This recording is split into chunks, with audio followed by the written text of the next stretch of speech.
Welcome to another episode of the B&E Show. My name is JR Watkis, and we have another special guest this week. His name is Rodney Borde-Kuofie. He's a solicitor, a lawyer, an entertainment lawyer to be exact. And he's here to tell us about his illustrious career, all the artists and projects he has worked with, and how he might be able to help Jamaica and the Jamaican music industry. Rodney, welcome to the B&E Show, my boss. Thank you, it's a pleasure. Yeah, man. So, Rodney, before we start, tell us where you're from and how you got your job. I was born in London, United Kingdom, of Ghanaian parentage. The story of how I got my job is quite interesting because unlike a lot of people who become lawyers, they kind of know from a very, very early age that's what they wanted to do. But I actually wanted to pursue my first love, which is art and music. And my mother, when I put the idea to her about that's what I felt I was going to do at university, she scared the life out of me by telling me or asking me, what job are you going to do after? So I decided that I had a choice between two professions, medicine and or law. Initially, I chose actually medicine. Realized that my physics wasn't as good as everything else, and then backed out and decided to go and do a law degree. Went through the system, university, law school, training contract in the city, and at the age, I think about 23, qualified as a solicitor of England and Wales. What is a solicitor for those who don't know? I didn't know what a solicitor was before I met you. Oh, wow. So tell my audience, what is a solicitor exactly? Okay, so in the United Kingdom, we have what they call a split profession as to a combined profession. So in some jurisdictions, you have a lawyer does essentially one job. They will be the first point of contact, and they will also represent you in court as what we call an advocate. In the UK, we have a split profession where the law is essentially, in terms of practice, is split into two halves. You have solicitors who are your first point of contact, who you engage, who prepare your case, who advise you. And if the matter then goes to court, you then hand it over to a specialist lawyer, who we call them the barristers. We solicitors give them briefs, which is an instruction, and they go to court and argue the case for us. That's generally how it used to be, but the profession has now changed, and we have what we call solicitor advocates who now do both. So we have the law society that represents us, and the barristers have the bar. Traditionally, the bar has always been seen as kind of the more, not that a lot of solicitors will say this, but the more sort of prestigious, because you get to wear a wig and gown. We wear suits, and now we wear shirts and slacks and trainers. That's pretty much it. You ended up in the entertainment side of law. How did that happen? That came from my subversive character in terms of wanting to go and pursue my first love, which I told you was entertainment. I actually started off in a city firm, one of the first, I think maybe the second black person ever to work there, working essentially right across from commercial to very, very, very high profile human rights law. So I worked on a lot of the very, very big human rights cases right across the board, Guildford, Fort Birmingham, 6 Stephen Lawrence case, all the big terrorist cases. And I loved it. I really liked working in the human rights area. But being that young, it was very, very intense. And I think after I'd sort of done my first 2 years, I decided that I really wanted to find an area of law which didn't seem like so much hard work. So for me, it was very much a no-brainer. We had a literary department, and we worked with Live Aid and Bob Geldof and organizations and people such as that. So I sort of maneuvered my way into that area through the firm and used that as my springboard to jump into the entertainment industry. And who are some of the artists, brands, companies you've worked with so far? So I've worked with a cross spectrum from FIFA to Coca Cola to Digicel to JN Money Transfer. I thought you were going to say JR. No, it'd be a pleasure to work with you, JR. All the way across to artists such as Labyrinth, Seal, the whole cross spectrum, right up until now, coming to Jamaica and working with the likes of Kang and Chanel Muir as well too. And it's been very, very varied. What exactly are you doing with the new artists, Kang, the Chanel Muirs in Jamaica? What kind of value are you bringing to the entertainment industry here? I think for me, what the value is to be able to give them. Oftentimes now, a lot of them have obviously international careers. Their careers just aren't localized, and they're fortunate enough to have careers which go across the world.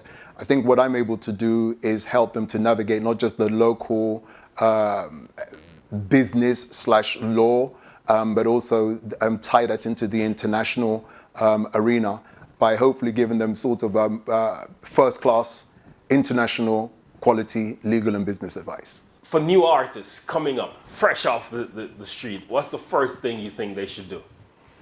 Well, the first thing, obviously I'm going to say this, I think the first thing I think they need to build a team. I think that talent nowadays is really only 10% at best of having a successful career. I think what's really important is to have an organization, and the organization is to be able to build a team of people who are good at what they do as quickly as possible. So even if you start off with your best friend as your manager, you might decide that you need immediately a lawyer. And the reason I say this is very important is one of the things I've experienced in Jamaica, and why I'm here, to be really honest with you, is that a lot of artists, producers, and people who work in the creative industries do not have access to any form of legal, do not have access to it and do not understand the importance. So a lot of the work I'm doing now is I'm looking at a lot of agreements that people have signed, given away huge rights for almost nothing, and actually being exploited by parties who are now taking advantage of their lack of knowledge and access. When we come back, we're going to talk about Songs Fund, something that's taking off in the UK. Yeah. This is the BNE Show. My name is JR Watkis, and my guest is Rodney Borde-Kuofie. We'll be right back.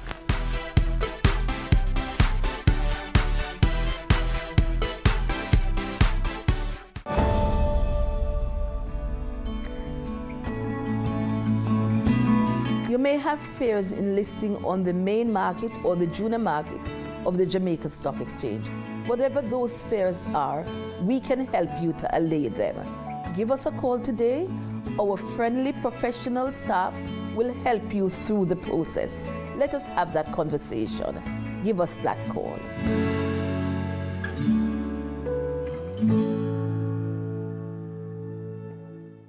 The Give a Little initiative is a partnership between the Jamaica Social Stock Exchange and Lasco Money Transfer Services that gives you the opportunity to give a little something. US $2, JD $300 or more every time you receive a remittance from Lasco Money Transfer to sponsor a social project selected by the JSSE to help the less fortunate to build a better Jamaica. Just say, I want to donate to the cashier. Mikey, is what sweet you saw? Yeah, dear babes. Where's the Cathy? Me and you go party tonight. Party? You secure your future yet? Careless. Did you know that over time the stock market has provided a reliably high return on investments? Be sure to contact a licensed stockbroker for more information on this exciting investment opportunity. Taking care of business, Mikey? Yeah, Cathy. I'm securing my future. Want to come look over my stock portfolio? The Jamaica Stock Exchange, providing a fair, efficient, and transparent stock market.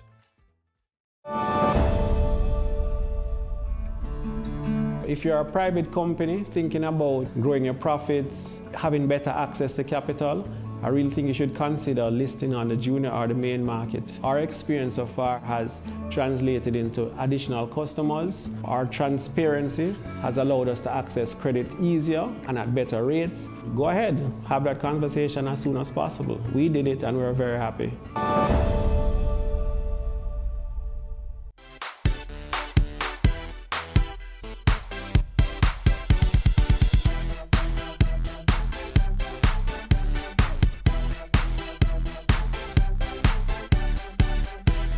Welcome back to the BNE Show. My name is JR Watkis, and my guest this week is Rodney Borde-Kuofie. And we're talking about music business, we're talking about the entertainment business.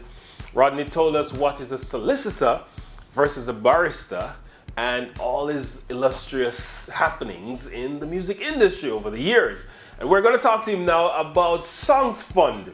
Now, Songs Fund, that has been led in the UK by Mercuriadis, who owns Hypnosis. Tell us what you know about the Songs Funds that are in the UK and how we in Jamaica might start a songs fund that will eventually list on the stock market. Okay, so obviously, I suppose Hypnosis and Songs Funds is really a development out of people who understand the value of songwriting and songs. I think what Merck saw was that in the new landscape of streaming, there was now an opportunity to make, develop income streams, develop a completely new or new income streams alongside sort of traditional, the equity of songs. What obviously he was able to do, as other people have been able to do and are trying to do in terms of building a fund, whether they float it or not is another matter, is to be able to put together a catalogue of songs, as we call it, a catalogue of songs. So for example, if you yourself are a songwriter and you've written 10 songs, that's your catalogue. What the fund does is put together as many catalogues as it can do, and the value of the catalogue is the number of songs in it and how much money those songs are making in a year or per year. What the Hypnosis have been able to do, or any song fund is really trying to do, is basically build its catalogue to be as big as possible, to make as much money as it can, and then when they go to when they float it, the idea is that people who then buy shares in that catalogue are able to make money from the dividend that is given back to them when the dividend is declared each year. And that's just simply a matter of, essentially, you're buying equity, you're buying a position in that fund, but the fund is purely based on IP, and the IP is simply songs. So in Jamaica, a lot of artists don't own their music. Rights holders own it, record labels overseas own it. How do you suggest artists and local rights holders start to build a catalog so that we could get into the songs fund business? Yeah, the thing is, there catalogs exist in Jamaica. To be it's incredibly fragmented, and that in itself is where the problem is. It's also one of the experiences I'm coming across, and one of the areas I'm really working in now is being able to be available and find people who have catalogs and advise them very, very early on in the protection of their intellectual property, their IP, and also them understanding the value. Here in Jamaica, historically, unfortunately, what's happened is many people have not understood the value of their intellectual property, so they've totally fragmented their catalog, so to speak. They've signed multiple publishing deals, 1 here, 10 here, 20 here, and have literally done it for cash. And by doing that, they've diluted their value. Notwithstanding that, there is still present an opportunity for people to, particularly new artists, and artists who've been sensible, hopefully enough not to dilute it, to be able to put their catalogue together and to be able to approach credible entities anywhere in the world. And I promise you, Jamaican artists have such cachet anywhere in the world and do great deals, be it simply a publishing deal. But again, if you do a publishing deal, which is really the first deal you'll do that involves your intellectual property, this is where it's very, very important to get very, very good advice. So you make sure that the terms, you're not signing them away for life, as we call it in perpetuity. Your splits are good, so that you're not giving somebody who's giving you almost nothing a percentage. If you do that very, very early on, and you have essentially what we call a good catalog, then it's very, very easy then to work with an entity who is putting together a fund who will pay you, hopefully, an exorbitant amount of money, for them to have the right to exploit your catalog. You have African heritage, right? Where in Africa are you from? Ghana. Ghana. Afrobeat is taking its shape all over the world. It's having an impact, led by Burna Boy, Thames, Wizkid. Why do you think Afrobeat is rising at such a fast pace versus dancehall? Okay, well, although I'm Ghanaian, I actually have an office in Nigeria, Lagos. I spend more time there than I do maybe, other than Jamaica, and I think Nigeria. I've been to Jamaica 5 times this year, and I think Nigeria is normally about 5 or 6. So hopefully I'm going to the right places. The reality is this, is that I think everybody knows, it's common knowledge that Afrobeat is heavily, heavily influenced by Jamaican music, particularly dancehall.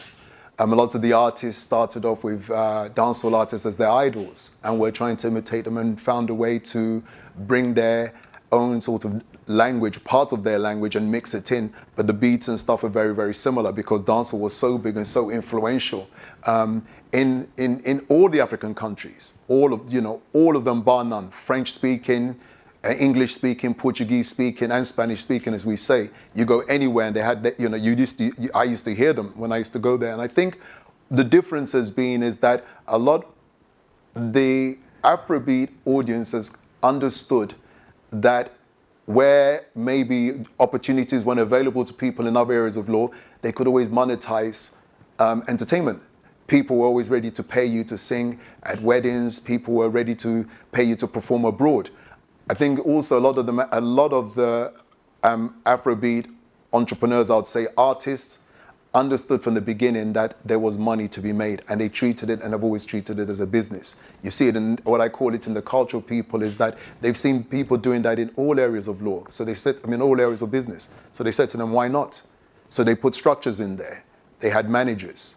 They had really good managers, I would say. That's been a very big part. They had record labels, good record labels, who built their model actually very much, I would say, on American record labels like Bad Boy, and other entities literally copied all of those models and understood how you could build a stable.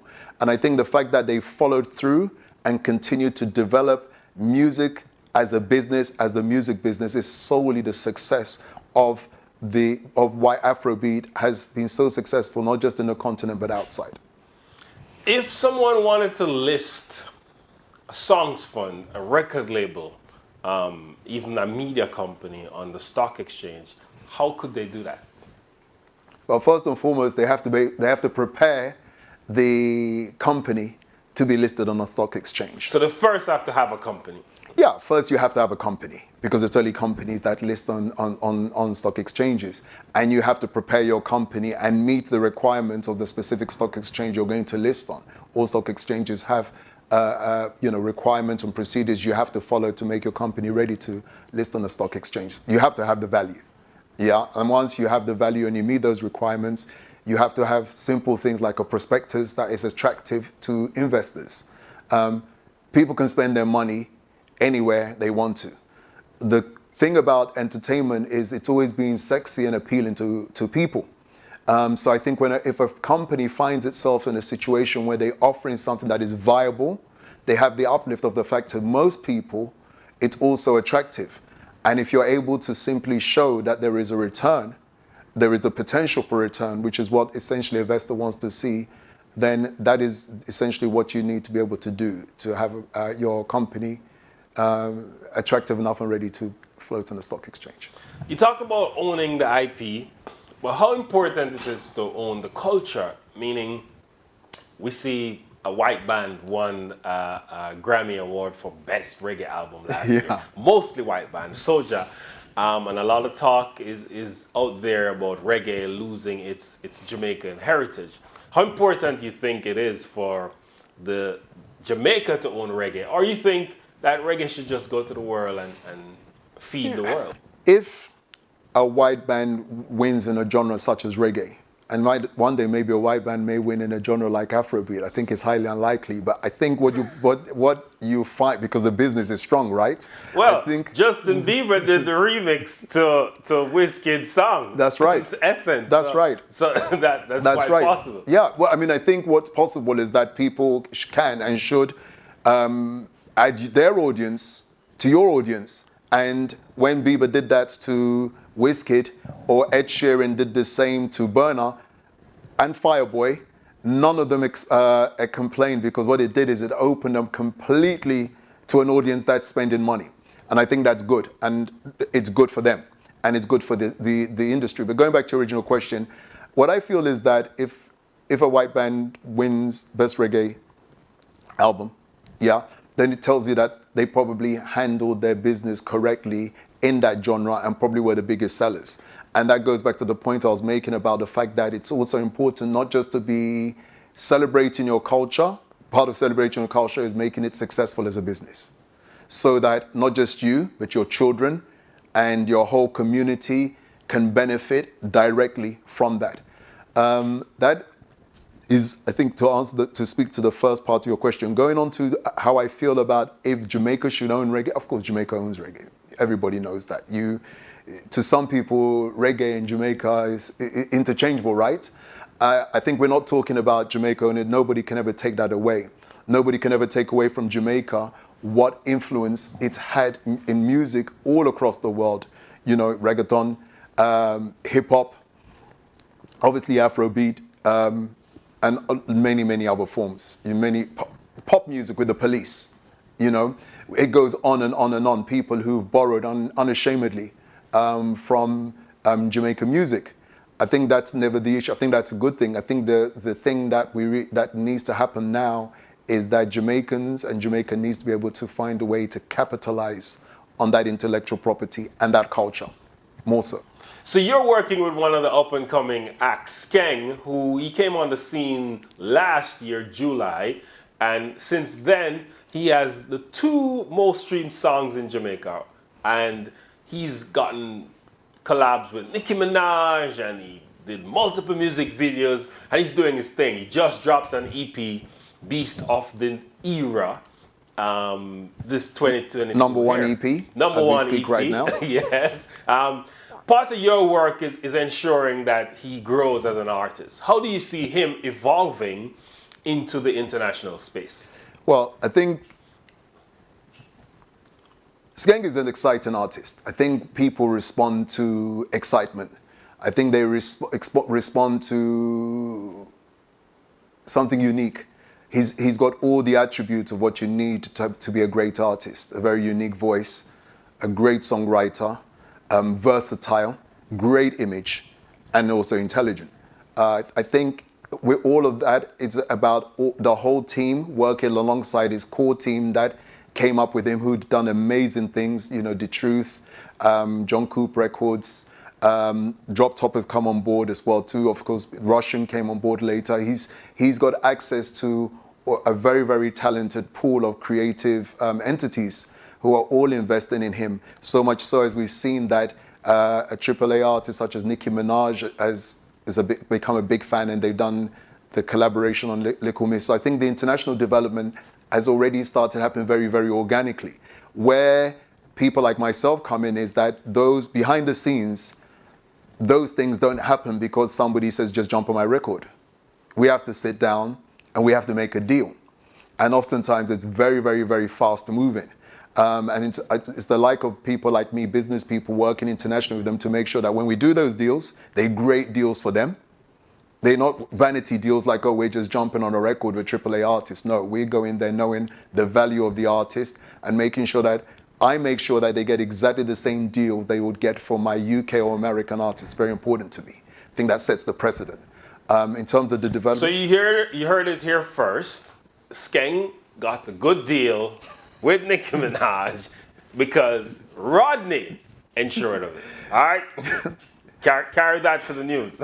I'm not taking the praise. It wasn't just me, and I'm talking about specifically our collaboration, you know, how that collaboration worked. Because she wanted to make the record.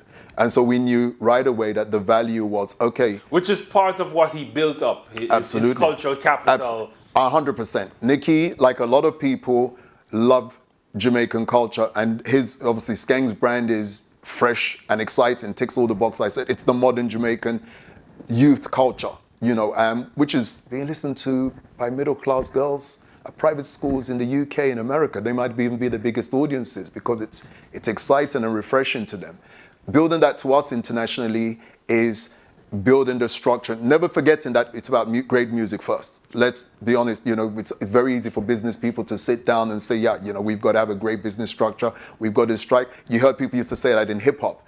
You know, the likes of Dame Dash used to come and talk about business all the time, Kanye. But the truth is, somebody was always making great music. And we should never ever forget about that. So working in the team is making sure that we're working alongside the creatives to empower them, enable them to make the best music they can do. And then on the other side, what we need to do is basically put that into the best scenarios in terms of the deals that we make, in terms of even simple things like making sure that the marketing spends are real spends that are commensurate with, you know, AAA artists.